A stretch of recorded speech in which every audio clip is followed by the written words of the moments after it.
Мысырдан шығу 37-ші тарау. Содан кейін Беселел аққараған ағашынан келісім сандығын жасатты. Ұзындығы 2,5, ал ені мен биіктігі 1,5 шынтақтан болды. Сандықтың іші сырты саф алтынмен қапталып, жоғарғы ернеуі айналдыра алтынмен әшекеленіп жиектелді. Сандық үшін 4 алтын шығыршық құйылды. Олар төменгі 4 бұрышына, екеуі бір жақ бүйіріне, қалған екеуі қарама-қарсы бүйіріне арналған еді. Мұнан кейін Беселел аққарағаннан сырықтар жасатып, алтынмен қаптатты. Сандықты көтеріп алып жүру үшін сырықтарды оның екі бүйіріндегі шығыршықтардан өткіздіріп қойды. Сандықтың қақпағын ұзындығы 2,5, ені 1,5 шынтақ етіп, саф алтыннан жасатты. Қақпақтың екі жақ шетіне керуб деген күзетші періштелердің екі мүсінін алтыннан балғамен соққызып жасатты. Олар қақпақпен бірге біртұтас алтыннан соғылып жасалды. Керуб мүсіндері жоғары жайған қанаттарымен қақпақты көлегейлеп, беттерін бір-біріне бағыттап, қақпаққа қарап тұрды. Беселел аққарағаннан ұзындығы 2, ені 1, биіктігі 1,5 шынтақ үстелде жасатты.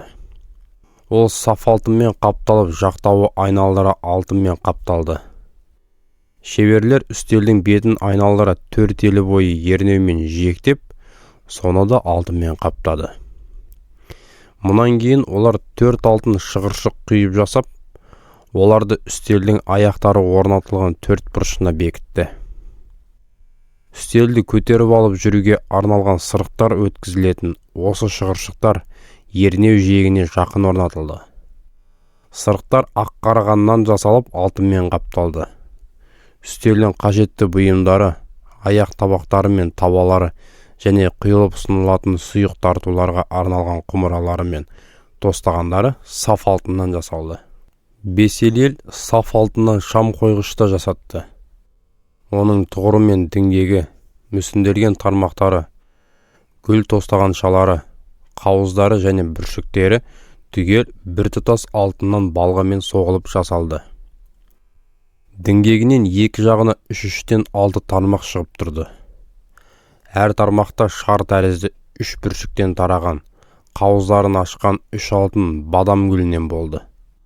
Ал ортадағы діңгекте дәл осындай 4 алтын бадам гүлі болды. Бұл гүлдердің бүршіктері екі жаққа созылған 3 жұп тармақтың діңгектен шыққан жерлерінің астыңғы жағында орналасқан еді.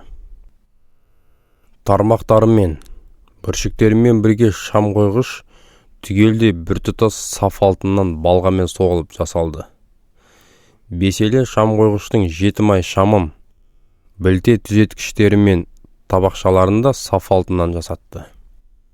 Шам қойғыш пен қажетті құрал жабдықтар үшін бір ат басында алтын жұмсалды.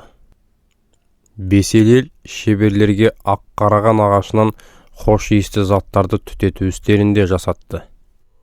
Ол 4 бұрышты, ұзындығы мен ені 1, биіктігі 2 шынтақтан болды. Үстел үстіңгі жағындағы 4 бұрышынан мүйіз сияқты шығып тұрған шошақтарымен біртұтас жасалды.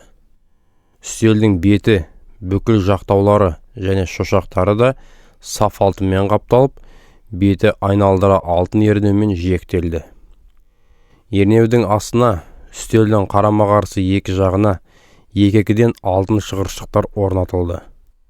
Соларға үстелді көтеріп алып жүруге арналған сырықтар кіргізілді. Сырықтар аққарағаннан жасалып, алтынмен қапталды. Адамдар мен заттар киелі шатырдағы қызметке бағышталған кезде оларға май жағу рәсімін жасауға арналған майда түтетілетін хош иісті заттардың таза қоспасы да дайындалды.